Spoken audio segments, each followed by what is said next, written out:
Mike Sempervive here with you for the next hour, talking professional wrestling and mixed martial arts, something we do every single day here on the Sports Byline Broadcasting Network. And whether you're joining us via TuneIn or iHeart, American Forces Radio, sportsbyline.com, over-the-air affiliates, SiriusXM 156, podcast or video streaming on Twitch or YouTube, however you're joining me, I just want to say thank you for spending a little bit of time with us today. I do that on behalf of El Jefe as well, too. The big boss man, Brian Alvarez, right now en route to Las Vegas, Nevada, to begin all of the F4W Online / Wrestling Observer convention festivities, all taking place around Double or Nothing weekend. And if you're headed to Las Vegas this weekend, I definitely hope that everyone both arrives and departs safely. Ed in San Antonio, I'm looking at you when I say that. Although I think maybe I should be looking at the great Okan, who seems to be having all of the fun so far in Sin City, at least according to Will Ospreay's social media. He was getting whipped by a busty waitress at the Heart Attack Cafe. Okan was posing for pictures while having 2 handfuls of butt cheeks from 2 consenting topless ladies.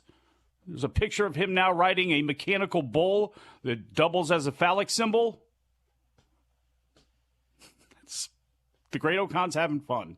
He's got his hands in everything. Unfortunately, he didn't have his hands well enough on Trent Beretta when he claw slammed him through a table last night on Dynamite, and we'll get into that later on. It's a heavy AEW news day as we close in on Sunday's Double or Nothing pay-per-view. Today, Tony Khan held his pre-pay-per-view media call, and I'll give you some of the notes and takeaways from that. Including news on when Double or Nothing's main event will be starting. If you're an NBA fan first and a wrestling fan second, you're going to want to take note of this. And we also finally have a start time to the Go Home Rampage on Friday. It's going to be 6:30 leading into the NHL playoffs on TBS. Got the best of the Super Juniors, updates from NXT, and a whole lot more. Join me after the break, will you? Wrestling Observer Live.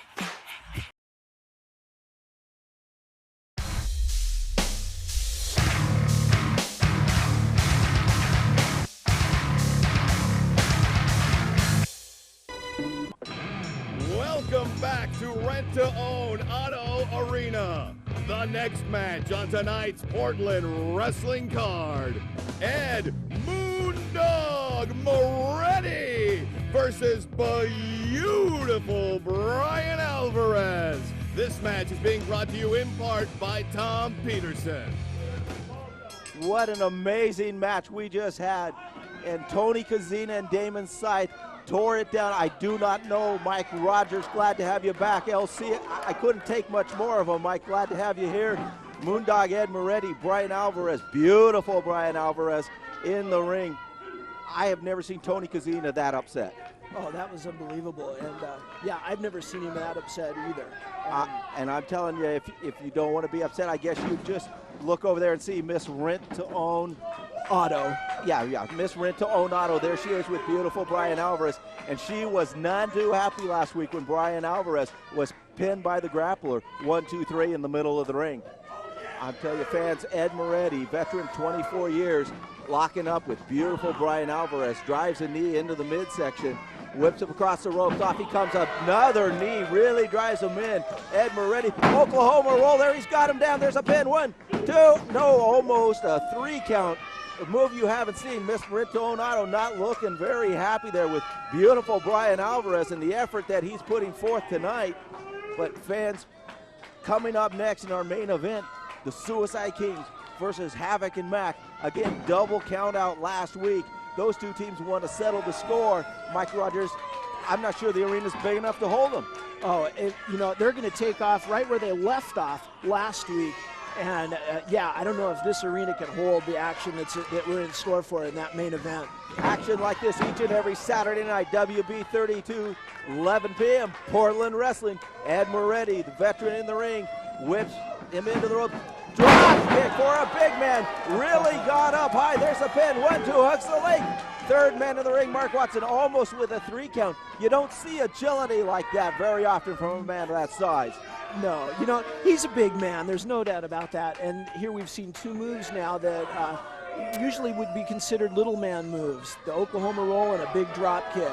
And I know Ed Moretti was very upset last week getting pinned in the ring by Robbie Lentz, a rookie. Hasn't happened to Ed in a long time. And that was quite the upset, absolutely. Looking to get back on track here. Whips him into the ropes. Oh my gosh, did he hit hard upside down into the turnbuckle. Off he comes.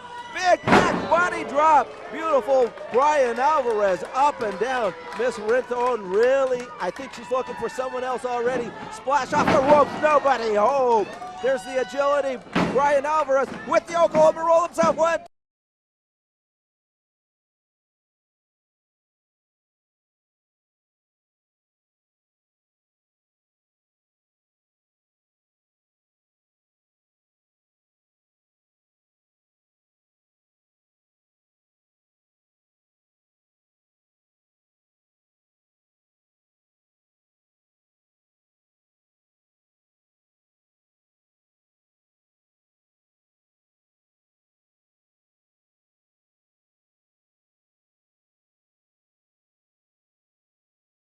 Broadcasting Network.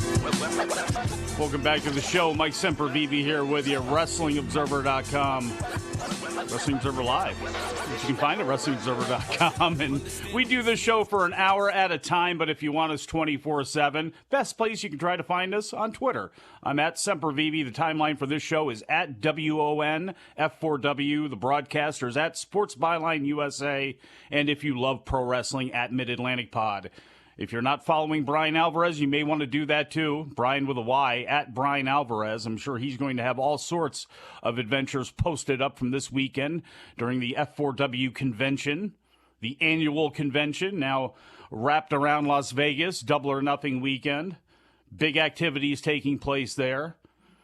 We actually have a time for one of the activities there on Friday, TNT Network, Rampage, with the St. Louis Blues win over the Colorado Avalanche on Wednesday night. The final AEW TV show before Sunday's Double or Nothing will air in the United States at 6:30 p.m. Eastern Time. 3:30 p.m. on the West Coast, with the NHL playoff festivities and pre-show kicking off at 7:30, leading into that game at 8. Bryan Danielson will take on Matt Sydal in an effort to show his injured leg won't be a detriment going into Sunday's Anarchy in the Arena match. Danielson caught his leg between the stage and the ring after last week's Rampage main event and was a target of the Jericho Appreciation Society on Wednesday's Dynamite. William Regal will also be on commentary for that match. Also, former AEW Tag Team Champions, the Young Bucks, will be in action ahead of their match with the Hardys on Sunday, and TNT Champion Scorpio Sky will be given a new custom-made title by Dan Lambert after his belt was destroyed by Sammy Guevara and Frankie Kazarian and Ty Conti last week. So those additions will join the Ruby Soho, Chris Statlander, Owen Hart Foundation Tournament semifinal match, which will see the winner moving on to face Britt Baker on Sunday. So lots of AEW news today as we lead into Sunday. Taking a break from the Red Bull Blueberry. You got the summer edition here, the apricot and strawberry. If you're an ASMR kid, get ready. There we go.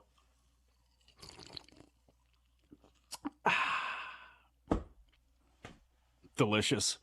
Now I'm ready and fired up for all this stuff. Tony Khan, I can never be as fired up as Tony Khan. Few people can. Tony Khan has a plan for the Double or Nothing main event if Boston and Miami goes to a Game 7 on Sunday night. So Khan appeared on the AEW Unrestricted podcast, and the text of this is up. Josh Nason posted it up at WrestlingObserver.com. Khan appeared on the AEW Unrestricted podcast on Thursday and spoke about what he will do if the pay-per-view runs head-to-head with that game. The quote, if it were to go to a Game 7, we have a contingency plan because, first of all, we'll get started with the live pay-per-view broadcast probably just before that game would tip off.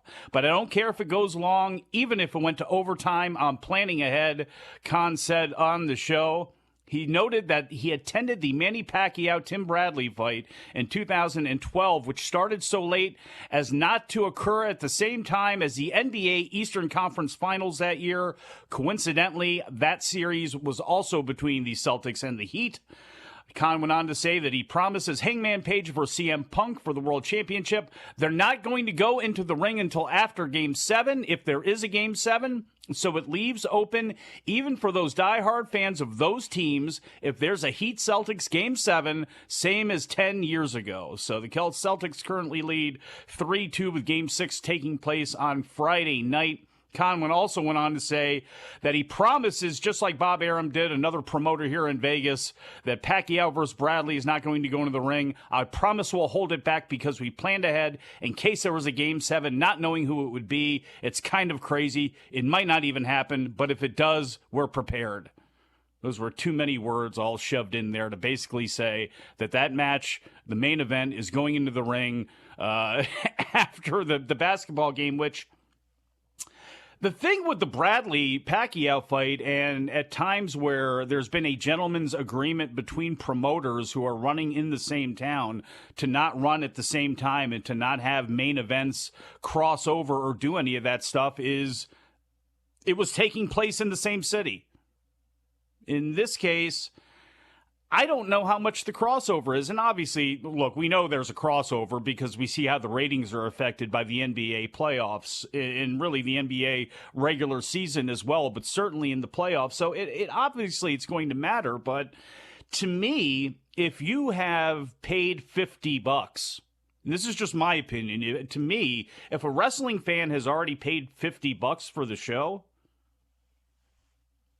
I don't think they're going to be switching over. And even if they are switching over, who cares?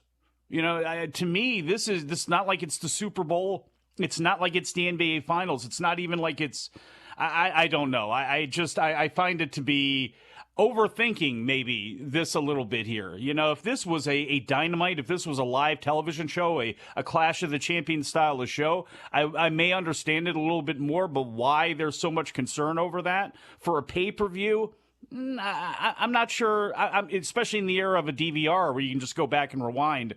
I'm not sure why it matters all that much, but he wanted to make sure that he got that news out there, that they are going to counter-program the NBA. I hated when WWE did that with Raw and the NFL, when they started really taking a hit with their ratings, and the NFL started roaring back a couple years ago. Remember, they sent John Cena out there to kind of filibust for a while till halftime, and then they would do things during halftime.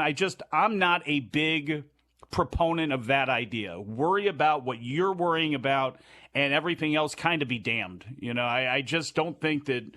Again, the people that are going to be ordering this show, I just don't see why it's that big of a deal. But he had a lot to say today during the media call, and a lot of this is up. In fact, all of this is up at WrestlingObserver.com. You can find audio of that event up there right in the main page, right in the news article posted by Josh Nason. And as part of the build to Double or Nothing, some of the things that he talked about, that Tony Khan talked about, $1.1 million in ticket sales is what he is estimating for the show. He didn't specifically commit to September's All Out coming from the Hoffman Estates Now Arena in Greater Chicago, Illinois, but he wants to keep the tradition of running in and around Chicago for that pay-per-view that weekend. He does want to do that. There's no update on ROH returning to weekly TV, but Khan said that he continues to have good talks with Warner Brothers and Discovery about how to expand AEW. He'd like to get weekly TV and a return to pay-per-view for Ring of Honor going soon. He was also asked about MJF, including his contract status that MJF keeps bringing up in promos and on his social media. And Khan said that wrestling is more interesting when real life is included on screen, and talked about free agency was such a big thing in the 90s, guys jumping back and forth between Nitro and Raw. Although he didn't express anything specific about their negotiations or anything else. Just as an aside for me, I mean, the fact that people take this and run with it when MJF has got several years remaining on his contract is hilarious to me, but it also shows how good MJF is, and the fact that, hey, look, he seems to be getting under fans' skins for real. He gets the biggest reaction as a heel when he goes out there. It's not even close from an AEW fan base that I'm not saying they cheer everybody. I'm not saying it's like NXT, but those people, they appreciate great talent, but even MJF can get them to boo him. So Khan thought it made sense for CM Punk to face top wrestlers when he started and not be rushed into the AEW to the AEW world title scene so he could work his way up. He said Hangman Page's road to the title was very familiar. He also made it sound like the Owen Hart tournament would be a yearly event. Fans are going to learn on Sunday what each tournament winner will receive. And he also said that ROH was bought by him personally and not under AEW due to circumstance, which is price and opportunity, and that he wants them to be their own standalone brand. And he's also looking forward to touring Canada as well. Got a couple of other notes coming out of this presser, as well as Dynamite's review from last night. All that and more when we get back. Wrestling Observer Live. You're clear. Yeah.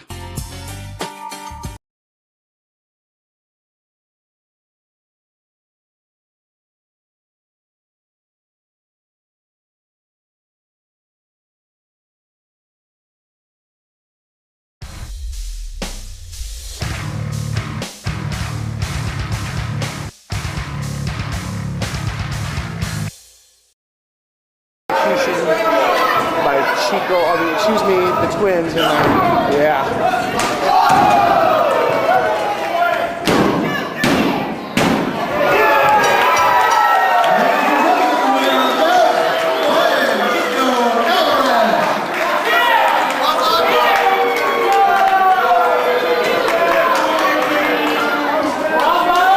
Bravo! He stole your tights and he stole your move.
Wrestling Observer Wrestling Observer Live.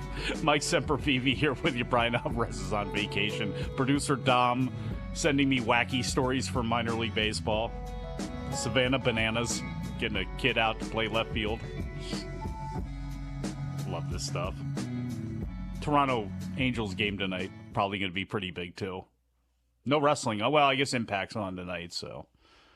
But if you don't want to watch Impact, and you don't want to watch the New York Rangers continue on as their comeback against the Carolina Hurricanes continues, there's plenty of other things. Tony Khan will still probably be talking about Double or Nothing in some aspect somewhere. I'll wrap up some of the stuff from his presser that he had going on.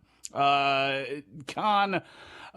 just a couple of the last things here. He was asked about his relationship with Warner Brothers Discovery post-merger and assurances about the future of AEW. And Khan said he got great feedback from the company and was, quote, honored and blessed that they are throwing AEW a party next week in Los Angeles post-Dynamite at the Forum. He called it a big deal, incredibly reassuring, and that some of the top executives and all of Warner Brothers Discovery will be there. So that is going to be a big show no matter what. Again, running Southern California for the first time. The Young Bucks are back home. Scorpio Sky's back home. Christopher Daniels, Frankie Kazarian, all Samoa Joe, all those people that cut their teeth. I'm sure Rocky Romero is going to be there. I'm hoping, for my own sake, that a bunch of New Japan Strong guys are going to be there. Even let Shibata show up and kick somebody in the face. I would love to see that, although that may be more of a pipe dream, but...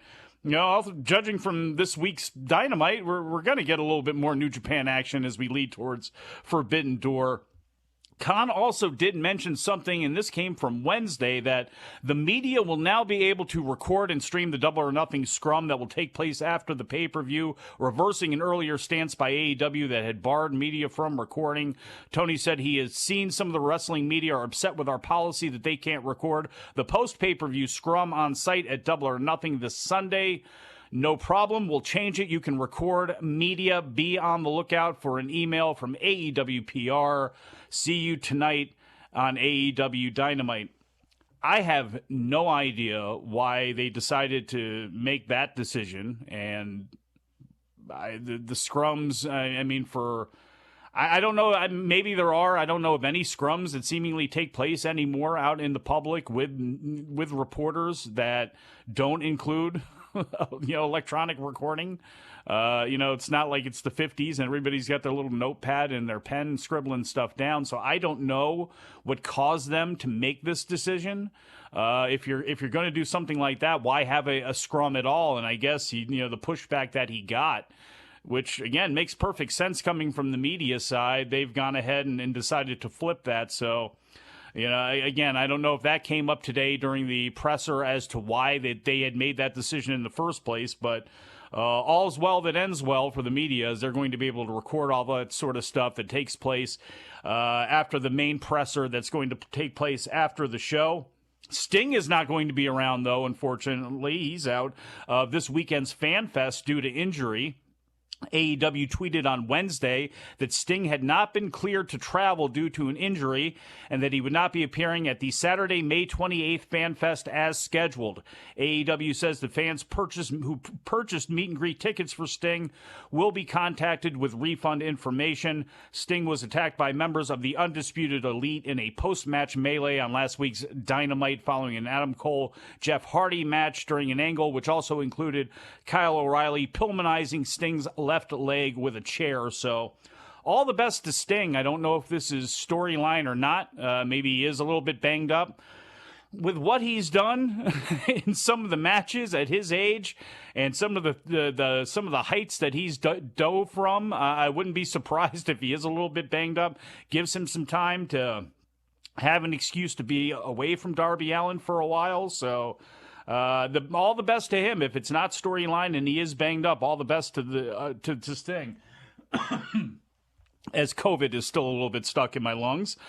Champs Sports has announced that a sneaker collaboration, as the AEW news continues, will be taking place between AEW and Diadora of all shoes. And I a little bit surprised by that. The shoes were released today. They went on sale at 10 a.m.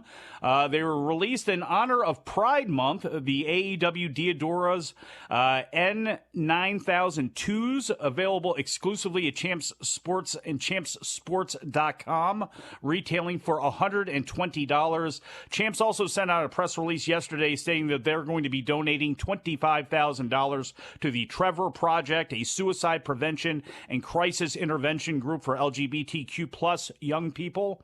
The Diodoras, and they were, if the picture is up on AEW social media, they are sharp looking. They are black shoes, nylon and suede. The overlay of the AEW logo and the Diodora logo on the side of the shoe is rainbowed out and shiny, so they really do look very, very sharp. Type of shoes that'll go with everything. And this is interesting to me because with everything going on, we've heard about the video game and Kenny Omega and all that sort of stuff, but I didn't realize that they were so heavy into this game with Diodora. You know, obviously there was the stuff with AJ Francis and the Young Bucks talking about bootleg Nikes and Jordans and all that sort of stuff. But AEW is really into the footwear game here, as there's going to be 4 additional AEW releases this year. There's going to be one with the Young Bucks, and then the next 3 are going to be a part of the HHM umbrella, as the press release states. Andrade, Lucha Brothers, and Santana and Ortiz are all going to get releases in the fall to celebrate Hispanic Heritage Month. So that's pretty cool. And again, that's not something I realized that they were into. Fulham, I thought maybe the relationship with Diodora came through something with the connections with the Khans over in the Premier League and over in the Champions League. That's not the case. They have Adidas kits.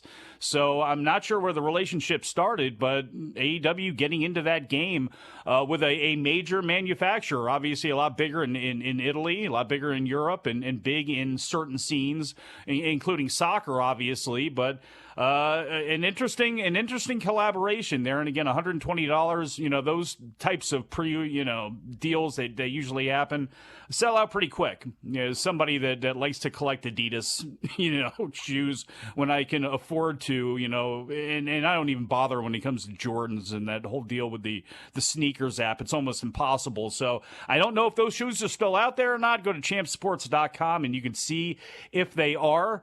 Change gears here a little bit. That's enough AEW news for right now. Sad news for fans of Nikita Lyons. She has suffered a partial MCL tear and sprain. But there is a little bit of good news here. Lyons on her Instagram Live said that the injury will not require surgery and that she's already begun a rehabilitation on the knee. She had been set to take on Fallon Henley in a semifinal match on this past week's NXT 2.0, but was replaced in the match by Tiffany Stratton. Stratton defeated Henley and will now go on to face the former Roxanne Perez in the finals of the Breakout Tournament. Lyons signed with WWE in 2021 after being offered a contract at the WWE tryout event held over SummerSlam weekend in Las Vegas. She had previously wrestled for the WOW promotion in 2018 and 19 and then made her debut on 205 Live, which I didn't even realize, on the December 31st, 2021 edition, towards the dead end of that show.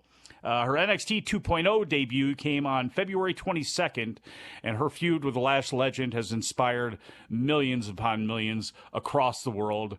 Speaking of NXT 2.0, ratings were down. No surprise, NBA and NHL playoffs. Tuesday's show did 551,000 viewers on the USA Network, down 8.3% from last week. Ties the second lowest audience for the show since February 15th. But in the 18 to 49 demo, which was terrible as far as numbers go, it was 43rd on the cable charts, a .13 rating, and down 7.1% from last week. The reality is, NXT, even though they're down over 20% year to year, they are still solid in that demo, 18 to 49. They're holding steady. So You know, what can you say? Women have dropped, as Dave Meltzer noted on this morning's Wrestling Observer Radio that he did with Brian, that is available for subscribers over at WrestlingObserver.com. The women's audience has just completely collapsed. The men's 50 audience is, as we talk about every week on this show, the over 50 audience, but especially the men's side of that, is still doing very, very well for them. So there you go. If we get the information on last night's Dynamite show, we'll give that to you before we go off the air. Coming up next segment, I will run down all of the news coming out of Dynamite from last night. I thought it was a pretty good show. In fact, I thought it was a really good show. There were a couple of down moments during it, but nothing that was too crazy at all. But we'll get into that once we come back from break. Before we go to this break, though, DDT, we'll mention this, one of the first promotions in Japan to announce that they are allowing fans to cheer and boo beginning with their July 7th show. The seating will still be distanced, and the show is going to be called Let Your Voices Be Heard. So will this knock down the door for Noah and New Japan and everybody else? We shall see. We'll be back. Wrestling Observer Live.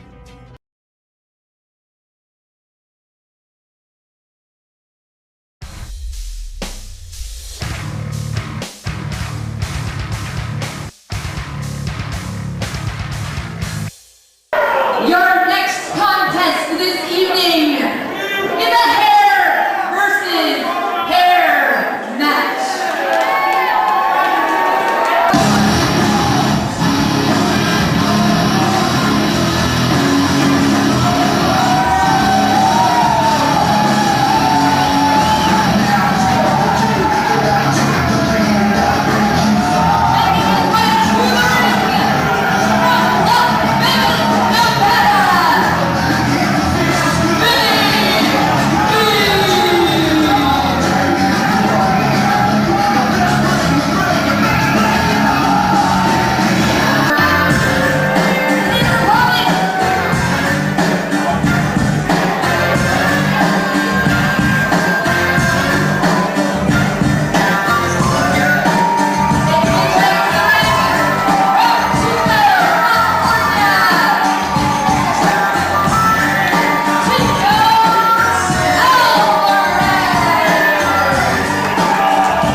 Welcome back to the show. Mike Sempervive, Wrestling Observer Live here on the Sports Byline Broadcasting Network. Hopefully I'm not going to choke out anymore here. Again, this COVID is not fun. Still got the shallow breathing and all that, but I'm going to make it.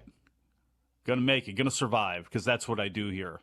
You know what has not survived, though, before I get to this AEW Dynamite review from last night? What has not survived is WWE running Las Vegas at Allegiant Stadium, where we just saw Cody Rhodes not all that long ago do a promo on on Raw and on SmackDown. In an email sent to those who had purchased tickets for the show, WWE has announced on Thursday that Money in the Bank is being moved to the MGM Grand Garden Arena in Las Vegas. The pay-per-view was originally scheduled to be held at the larger Allegiant Stadium, which is home of the Las Vegas Raiders. Money in the Bank is taking place on Saturday, July 2nd. UFC 276 is also being held in Las Vegas that night and being headlined by a middleweight title fight between Israel Adesanya and Jared Cannonier. So see, we did talk about mixed martial arts here today on the program. Those who had already purchased tickets to Money in the Bank will be automatically refunded. An exclusive pre-sale for those ticket holders will begin at 10 a.m. Pacific time on Wednesday, June 1st. This would have been the first Money in the Bank pay-per-view to be held in a stadium. Dave Meltzer reported that 16,833 tickets had been distributed for Money in the Bank as of May 6th. Andrew Zarian of the Mat Men podcast, and also your humble host of this very show every Sunday at 6 p.m., reported last month that WWE's goal in running more stadium shows was not necessarily to sell them out, but it would allow them to draw crowds in the $20,000 to $35,000 or 35,000 person range, and of course add some stadium pricing into that as well too. Allegiant Stadium has a listed capacity of 65,000. The MGM Grand Garden Arena has a capacity of 17,000. So that's the way it goes for that one. The next event that is looking to take place in the stadium, or will be taking place in the stadium, unless something changes, SummerSlam at Nissan Stadium in Nashville on July 30th. And then, of course, coming up in September 3rd, Cardiff, Wales, where we may be seeing Roman Reigns against Drew McIntyre, or possibly Drew McIntyre against Tyson Fury. So interesting move by WWE, but then again, you know, even though there's a lot of creative camera work that you can do, less than 17,000 people inside of a football stadium. I mean, go back and look at those world-class Parade of Champions shows. Not the first one where Kerry Von Erich defeated Ric Flair in '84, but like you start seeing shows after that, and it gets pathetic. And, you know, 17,000 people paying good money, yeah, that's a pretty good windfall. But it's the optics. It's just how it looks inside that 60,000 seat stadium. And it's, you know, I went to a Great American Bash in Washington, D.C. There's another, I'm an old man, so there's another great example of it at RFK Stadium. And they didn't really draw flies there. I mean, they could have had it at the Cap Center. They could have had it anywhere else and actually made more money than running out that building and then not drawing it all in it. But so there you go. And that news is up there, WrestlingObserver.com, up on the website right now. Surely Dave is going to have more information coming up on that in this week's Wrestling Observer newsletter, which is a part of your subscription that you can get for $12.99 a month. Just go to WrestlingObserver.com for the details there.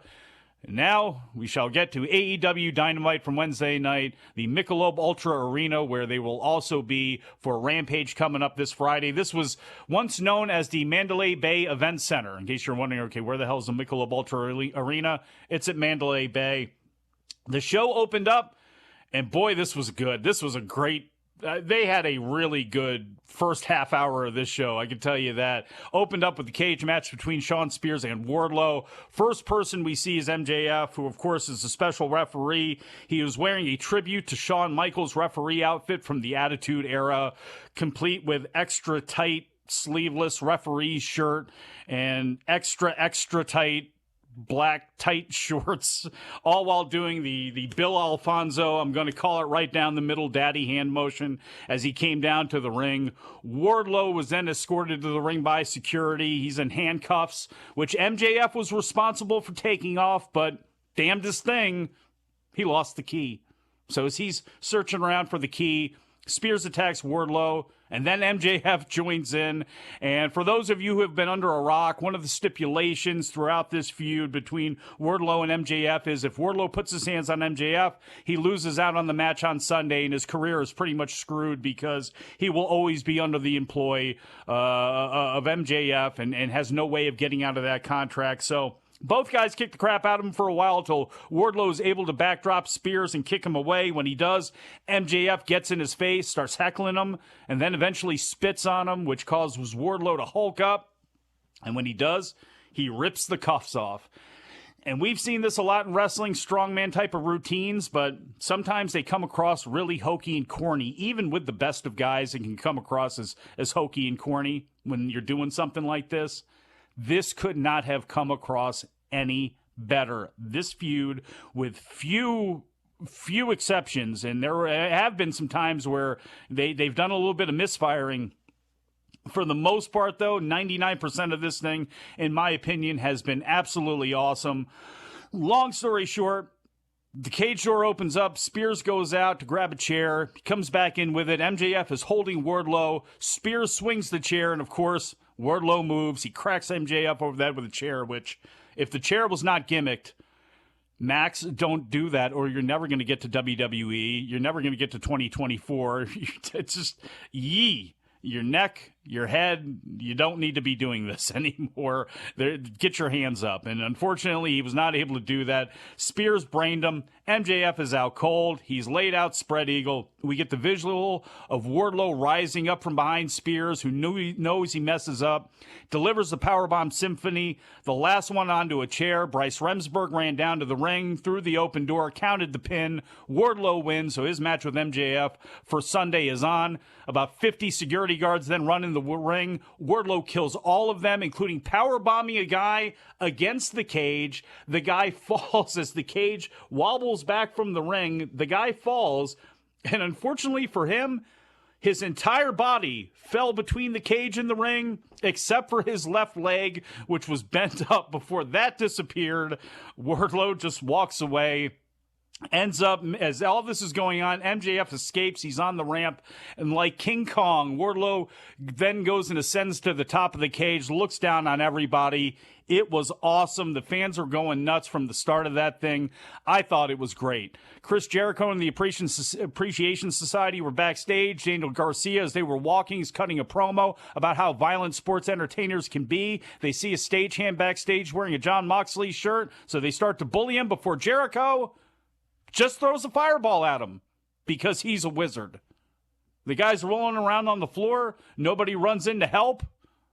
Nobody said. Jim Ross is going nuts. He can't believe it. The guy's rolling around making noises.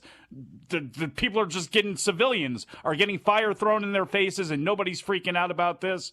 But instead, he and Excalibur then had to run down what was coming up next on the show. So, again, a little wonky there. Next up was a face-off between CM Punk and Adam Page. The response to this has been somewhat polarizing, and I won't run down every little detail about this thing. Basically, it comes down to a matter of respect and the lack of respect that Adam Page has for CM Punk. And CM Punk being really shocked that Adam Page is making everything so personal. And it gets down to Page saying he loves this place and that he is going to be defending AEW, not just the title against Punk, but also defending the locker room against Punk. He's going to beat Punk for everybody in the locker room. He hates everything that Punk brings to the table. And Punk says he doesn't understand why Page is so angry. He's not making it personal. It's about business. And he says the road that Page is driving right now is paved by him. The building in AEW that he built was off his lumber. And the blueprint for everything came from guys like him. And he demanded that Adam Page shake his hand and that Page was only upset with himself. And Page said no. And he started getting upset.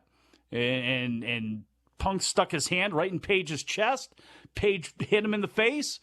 knocked him down. Page storms off, and Punk is sitting there smiling, holding his face, knowing that he got in the head of Hangman Adam Page. And I thought this was good.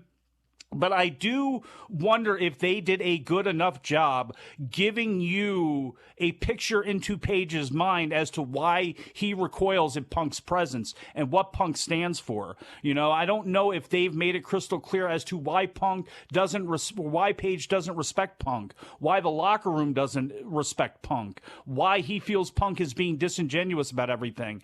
If you know the story of CM Punk and how obstreperous he can be and how he can rub some people wrong, you get it, you know, and Paige has always been shown to be an emotional guy, an introspective guy, and a guy that is also incredibly intelligent, as JR always points out, talks about him graduating early from Virginia Tech, but I don't know if they made it clear about what Page's mindset was and him being cerebral and his, you know, thoughts as to making them clear as to why he really doesn't like CM Punk.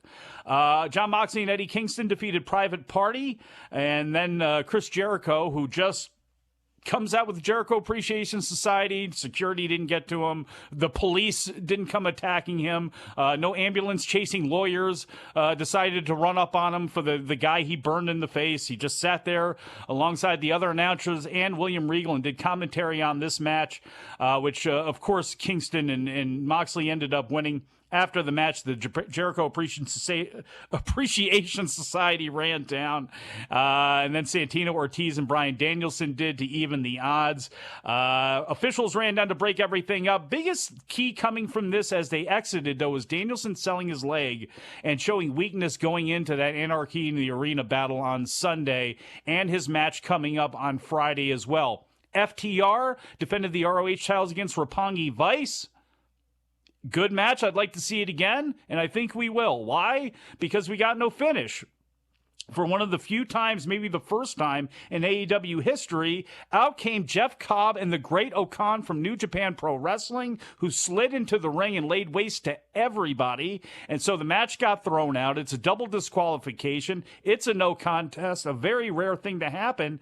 And Cobb and the Great Okan laid everybody out afterwards. So their presence, they're going after the IWGP World Tag Team Championships, which Roppongi Vice has talked about wanting to take. FTR, I'm sure, would love to add that belt to their collection as well, too. So it looks like we will be coming down to some matches between the three of those teams and maybe some others thrown in there as well, too.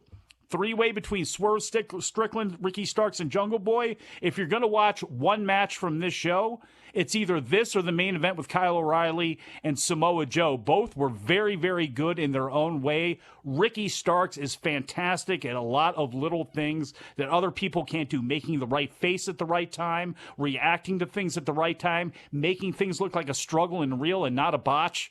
He's just so very good at what he does, and I thought that was an excellent match, and I'm far more excited now watching the tag match than I was coming into that show last night. Tony Schiavone had an interview with Thunder Rosa, which for once Tony Schiavone didn't get interrupted, he didn't get insulted, and Thunder Rosa didn't get beaten up during it. In fact, she actually cut her best promo that she's done while in AEW on Serena Deeb. I thought that was excellent. That match, which suffered, I thought, last week with Serena Deeb cutting that terrible promo, has redeemed itself a little bit. I look forward to their work in the ring. Going to get into what happened on the rest of the show when we get back from break. Wrestling Observer Live.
Sempervive on the Sports Byline Thing Network. Back on the show, Mike Sempervive here with you, Wrestling Observer Live, Sports Byline Broadcasting Network. Producer Dom, I want to thank him. I want to thank producer Jared on video as well, too. So, the Dynamite show, what did I leave out here? Owen Hart Cup Women's Semifinal, that's what I left out. Dr. Britt Baker defeated Toni Storm. Jamie Hayter came down after being in the back, and it looked like she was going to come out and turn on Britt Baker. That was not the case. I'm not sure if she was supposed to help Baker win by pushing the rope towards her. I think that's what it was, and things got thrown off a little bit, but it was a swerve as Jamie Hayter does not turn on Britt Baker as a lot of people were expecting and does not help Toni Storm win. Another thing that a lot of people were expecting is something that I was kind of hoping for. I keep having a feeling that this thing was going to come down to Adam Cole and to Britt Baker, and I didn't like that idea at all. I kind of wanted to see Toni Storm. I think she could have absolutely used it, and I think she would have been a good first winner of this tournament with the international experience, the Stardom experience, all that stuff. I thought it would have been. Samoa Joe and Adam Cole, it was something that was teased on NXT when Joe choked out Adam Cole when he was going after Kyle O'Reilly last year before everybody ended up getting released. But the Joe match with O'Reilly was a banger. Again, it probably went about, I'm not sure how long it went, maybe it was about 12 minutes or so, but it was a really, really good match, and it was finals worthy, that is for sure. Samoa Joe gets the victory, will go on to face Adam Cole. Man, struggle here on this show today, unfortunately for me. You're still shaking off the COVID. A lot to get into tomorrow as well. Got WWE SmackDown coming up, as well as the New Japan Best of the Super Juniors tournament, which we will get into a little bit heavier. I've seen every match. We won't go through them all, but I'll tell you what I think about some of the best ones. I want to thank all of you for joining me today. Safe travels to Las Vegas. Be safe wherever you are. Hug your kids. Be good people. And we shall talk to you again after a while.